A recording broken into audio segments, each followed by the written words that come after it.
espesyal ang Pasko sa atin dahil ito ang panahon na tayo ay nagkakasama ng ating mga mahal sa buhay.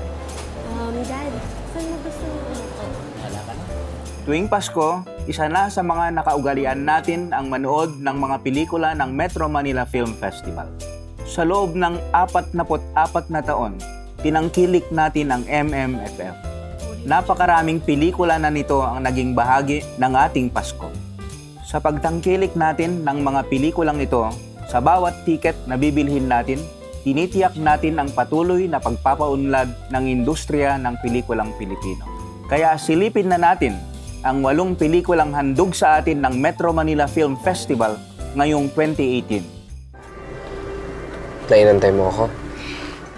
Choice ko naman yan eh. Ano kaya kung tayo na lang?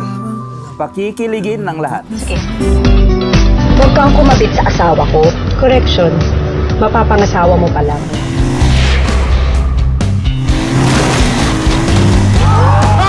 Gusto ko lahat ng armas nyo! Welcome to Play Awards Back, the happiest place in the world, the universe rather. Pasasayahin ng bawat miyembro ng pamilya. Susubukan ang tapang ng barkada. Marami pang nawawala. Inaanod. Hanggang maanod. Isang gabi sa loob ng lumang bahay ampunan. Lahat kayo duman sa initiation, tapos siya hindi?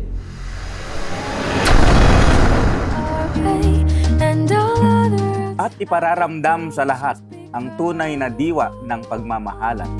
Paano ba ako napunta dito? Gusto kong alagaan siya hanggang sa huli niya ang hininga. Ano man ang panlasa mo, siguradong may pelikula para sa iyo. Kaya kasama ng lahat ng bumubuo sa 2018 Metro Manila Film Festival, inaanyayahan namin kayo na panoorin at suportahan ang mga pelikulang sariling atin.